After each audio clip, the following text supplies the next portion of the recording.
بسم الله الرحمن الرحيم السلام عليكم ورحمة الله وبركاته عربوش عند ميلوت قال ما أشبه اليوم بالبارحة ይላሉ ትናንትናና ዛሬን ምን እንዲያመሳሰላቸው ይላሉ ምክንያቱም ትናንትና የተከሰተ ታሪክ ዛሬ ላይ ከታሪኩ ተምረን ትምርት ካልወሰድን መደገሙ አይቀርምና እኔም አንድ ታሪክ አመጣሁላችሁ ተጠቀሙበታላችሁ ብዬ ያንን ታሪክ ያው ከሁላችሁ ህይወት ጋር ስለሚያያዝ በነገራችን ላይ ከሁላችንም ህይወት ጋር ምክንያቱም ስለ ጓደኝነት ጉዳይ ስለሆነ መካ ላይ ሁለት ጓደኞች ነበሩ አንደኛው ዑቅበተ ኢብኑ አቢ ሙዒጥ ይባላል ሁለተኛው ደግሞ ኡበይ ኢብኑ ኸለፍ ይባላል ኡበይ ኢብኑ ኸለፍ ለሆነ ስራ ከመካ ወጥቶ ይሄዳል ዑቅበተ ኢብኑ አቢ ሙዒጥ ደግሞ ለነብዩ ሰለላሁ ዐለይሂ ወሰለም ይቀርባቸው ነበር ሚናገሩትን ይሰማላቸው ነበር በጣም ያከብራቸው ነበር እሳቸውንና ዑቅባ ኡበይ ኢብኑ ኸለፍ በሄደበት ውጭ በወጣበት ምን ያደርጋል ነብዩ ሰለላሁ ዐለይሂ ወሰለም ይጋብዛቸዋል እንደነገርኳችሁ የልብ ጓደኛው ነው ዑቅባና ኡበይ ኢብኑ ኸለፍ የልብ ጓደኞች ናቸው በጣም ነው የሚዋደዱት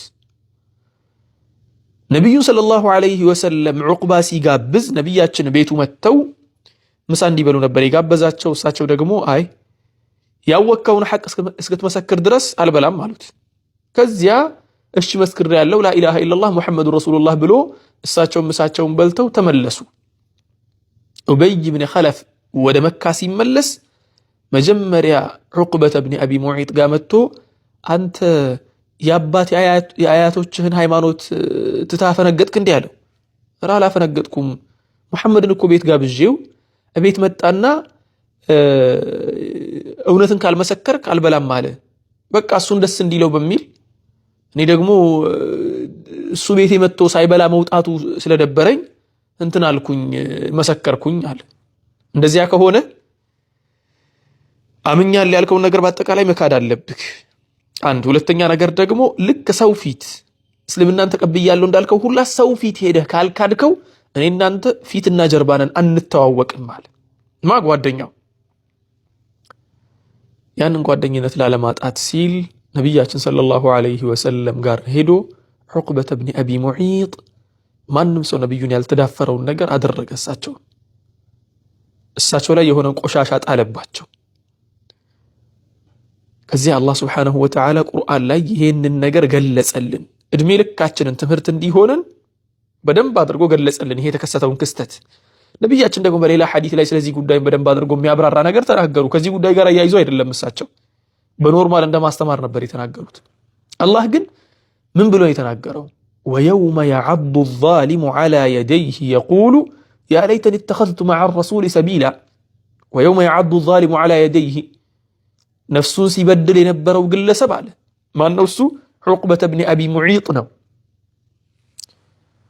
على يديه ሁለት እጆቹን በሚነክስበት ቀን አስታውሳለ ምን ብሎ يا ليتني اتخذت مع الرسول سبيلا እንዲው ምን አለበት ከነብዩ ጋር ቀጥተኛው መንገድ ተመርጬ ቢሆን ኖሮ ያስኩትን መንገድ ባለቀኩ ኖሮ ብሎ የእጆቹን የሁለት እጆቹን ጣት የሚነክስበትን ቀን አስታውስ ያ ብቻ አይደለም ያ ወይለተ ለይተኒ ለም አተኺዝ ፉላናን ኸሊላ አከሌን ጓደኛ አድርጌ ባል ያዝኩ ኖሮ ዋጥፋቴ እሱን ጓደኛ አድርጌ ባል ይዝ ኖሮ ምን ይጎልብኝ ነበር ለምን ሲባል لقد اضلني عن الذكر بعد اذ جاءني ቀጥተኛው መንገድ እውነቱ ሐቁ ከተገለጠልኝና ካወቅኩኝ በኋላ እውነቱን ከያዝኩ በኋላ ምን አደረገኝ اضلني ከመስመር አስወጣኝ መስመር አሳተኝ ስንትና ስንት ወንድሞችና እህቶች ናቸው ቀጥተኛው መንገድ ከተመሩ በኋላ አላህን ካገኙ በኋላ በጓደኞቻቸው ውትወታ ይሄንን መንገድ ለቀው ይሄዱት ስንትና ስንት ወንድም ነው መጥፎ ባህሪ የነበረውን ተመልሶ ኢስቲቃማ አድርጎ መልካም ነገርን ሰርቶ በጓደኞቹ ኢልሃህ ጓደኞቹ መተው ከሱ ጋር እልህ ተያይዘው እሱን እንደምንም ብለው ጨቅጭቀውት ወደዚያ መንገድ የመለሱት ስንትና ስንት ወንድምና እህቶች ናቸው ለስንት ዘመናት የተውትን ሱስ በጓደኞቻቸው ምክንያት የተመለሱበት ይሄንን ነው ይህ አያ በግልጽ ያስቀመጠው እናንተ የምታቋቸው ወንድሞችና እህቶች በዚህ ነገር የተጠቁ ይኖራሉ ማለት ነው ነቢያችንም ሰለላሁ ዐለይሂ ወሰለም ሱነን አቢ ዳውድና ሱነን ትርሚዚ ላይ እንደተዘገበው አቢ ሁረይራ ባስተላለፈው ሐዲስ ላይ ነቢያችን ሰለላሁ ዐለይሂ ወሰለም ሲናገሩ ምንድን ነው ያሉት? አልረጁሉ ዐላ ዲኒ ኸሊሊሂ ፈልየንዙር አሐዱኩም መን ዩኻሊል። አንድ ግለሰብ እኮ የሚኖረው ምን ላይ ነው? ዐላ ዲኒ ኸሊሊሂ በጓደኛው በወዳጁ እምነት ላይ ነው፣ በወዳጁ አካሄድ ላይ ነው፣ በወዳጁ አስተሳሰብ ላይ ነው። ሁለት ሰዎች በአስተሳሰብ ሙሉ በሙሉ የሚለያዩ ከሆነ ወዳጅነትን መፍጠር በጣም ይከብዳቸዋል። እንዲያው ወዳጅነት እንኳ ቢፈጥሩ አንደኛው ላይ ኢፌክት ይፈጥራል። ብዙ ጊዜ ደግሞ ባጢል ሐቅ ከባጢል በላይ ግልጽ ነው። ሐቅ ማስረጃ አለው፣ ሐቅ ጠንካራ ነው። ግን ባጢል ያማልላል። ይህንን ታውቃላችሁ። ሐቅ ጠንካራ ነው፣ ከባድ ነው፣ ሐቅ ግልጽ ነው። ባጢል ግን ያማልላል። ተግባባን? ባጢል ያማልላል። በቃ ሐቅ አለመሆኑን እያወክም ይጎትታል። ለዚህም ነው ነቢዩ ሰለላሁ ዐለይሂ ወሰለም አልረጁሉ ዐላ ዲኒ ኸሊሊሂ ፈልየንዙር አሐዱኩም መን ዩኻሊል። ማንኛችሁ የምትሆኑት በጓደኞቻችሁ አስተሳሰብ፣ እምነት፣ አካሄድ ላይ ነው። ስለዚህ ምን አድርጉ? ፈልየንዙር አሐዱኩም መን ዩኻሊል። አንደኛችሁ ጓደኛ ሲይዝ ማንን ጓደኛ አድርጎ መያዝ እንዳለበት ይወቃሉ። በደንብ አድርጎ መለየት አለበት ጓደኛውን። አንደኛው ነጥብ፣ ትልቁና ዋነኛው ነጥብ ይሄን ነው ማነሳላችሁ። ጓደኛ ምረጡ። ጓደኛ የእናንተን ማንነት ይወስናል።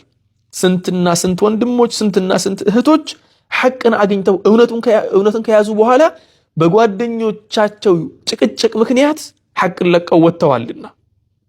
ሁለተኛ ላይ የማነሳላችሁ ነጥብ ደግሞ አንድ ሰው እውነትን ካገኘ በኋላ ሐቅን ካየ በኋላ ቀጥተኛውን መንገድ ከተመራ በኋላ ያንን ቀጥተኛ መንገድ ለቆ የሚወጣበት ምክንያቶች ይኖሩታል። ተግባባን? ከነዚያ ምክንያቶች መካከል አንደኛው ምንድነው? ነፍስያን መከተል ነው። እልህ የሚባለው ነገር ነው። እልህ ነፍስያ በጣም ከባድ ናት። በነገራችን ላይ ከሰው ጋር እልህ የምትጋባ ከሆነ ሐቅን የምትቀበልበት መንገድ እየጠበበ ይመጣል። ያ ምህዳሩ እየጠበበ ይመጣል። ከሐቅ ይልቅ ለእልህ ቦታ እየሰጠህ ትመጣለህ። ሐታ አላህ ስብሓነሁ ወተዓላ ቁርአን ላይ ሲናገር ይሄን ነገር እንትን ሲል እኮ ወትሉ ዐለይሂም ነበአ አለዚ አተይናሁ አያቲና ፈንሰለኸ ሚንሃ ፈአትበዐሁ ሸይጣኑ ፈካነ ሚነል ጋዊን ወለው ሽእና ለረፈዕናሁ ቢሃ ወላኪነሁ አኽለደ ኢለል አርድ ወተበዐ ሀዋህ አለ። ሹፍ በደንብ አድርጌ ሊሰንትንላችሁ። ወትሉ ዐለይሂም ጥቀስላቸው ወይ ደግሞ ንገራቸው አለ አላህ ስብሓነሁ ወተዓላ። ምን ነበአ አለዚ አተይናሁ አያቲና የእኛን አያ የእኛን እውነት የገለጽንለትን ግለሰብ ምሳሌ ንገራቸው። የሱን ዜና አሳውቃቸው። የማንን ዜና? እውነቱን ያሳወቅነውን ሐቀኛውን መንገድ ያሳየነውን ግለሰብ። ከዚያ ምን ተፈጠረ? ፈንሰለኸ ሚንሃ አለ። ያንን ተአምራቶችን ካሳየነው በኋላ የእኛን እውነት ካሳየነው በኋላ ምን አደረገ? ወጣ። ፈንሰለኸ ሚንሃ ከዚያ ሐቅ ወጣ። ሐቁን ለቆ ነው የወጣው። ሐቁን እኮ ተቀብሎታል፣ አውቆታል እኮ ተከትሎታል እኮ፣ ግን ለቆት ወጣ። ከዚያ በኋላ ሳለ ፈአትበዐሁ ሸይጣኑ አለ አላህ ስብሓነሁ ወተዓላ። ሸይጣንም ደግሞ እሱን አስከተለው። ምን ለማድረግ ሲል ፈካነ ሚነል ጋዊን ከሚታለሉ ከተታለሉ ሰዎች አንዱ ሆነ። ወለው ሺእና አለ አላህ ስብሓነሁ ወተዓላ ብንፈልግ ኖሮ የምትለዋን ዑለሞች ሸርሕ ሲያደርጉ ምን አሉ? ይህ ግለሰብ ያ ሐቅ ላይ መጽናቱ ይበጀዋል የሚለውን ማለትም ጥሩ ልብ ቢኖረው ኖሮ ማለት ነው።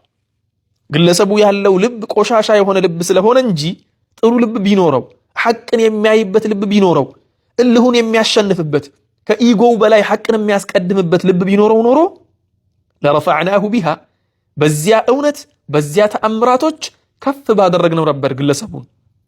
ወላኪነሁ አለ አላህ ስብሓነሁ ወተዓላ ግን ግለሰቡ ምን አደረገ?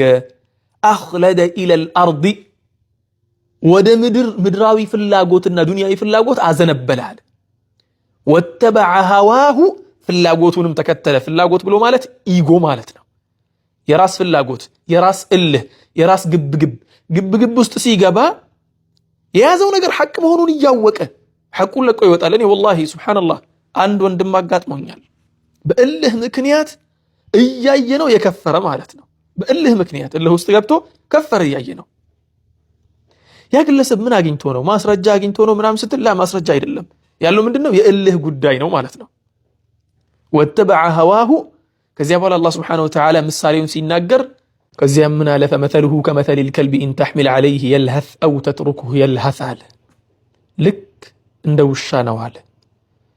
ተከትለኸው ብትሮጥ ወይ ደግሞ ብታሯሩጠው የሚያለከልክ ባታሯሩጠውም ቆሞ ምንድነው የሚባለው ሙቀት እንትን ሲል ሙቀቱን ለማስወጣት ማለት ነው የሚያለከልክ እንደዚህ አይነት ውሻ ነው አለ አላህ ሱብሓነሁ ወተዓላ ምሳሌውን ሲያስቀምጥ። ለምን ሲባል ሐቅን አገኘ አላገኘ ሁሌ የሚከተለው ማለክለኩን አይተውም የሚለውን ነገር ምን አደረገው? ሁሌ የሚከተለው ልቡን ብቻ ነው፣ ኢጎውን ብቻ ነው። ሐቅን ሳይሆን እውነትን ማስረጃን ሳይሆን ኢጎውን ብቻ ነው፣ የልቡን ፍላጎት ብቻ ነው። ሁሌም የሚያስበው ምንድነው? ራሱን ከምንም ነገር በላይ አድርጎ ነው ከፍ አድርጎ ራሱን የሚመለከተው። ስለዚህ ምን ይሆናል? ذلك مثل الذين كذبوا بآياتنا الله سبحانه وتعالى ይሄ ምሳሌ አሁን የጠቀስንላችሁ ምሳሌ በአላህ አንቀጽ የካዱ ሰዎች ምሳሌ ነው ብሎ ተናገረ። ስለዚህ ወንድሞቼ ሁለተኛ ላይ ያነሳሁት ነጥብ ምን የሚለው ነጥብ ነው?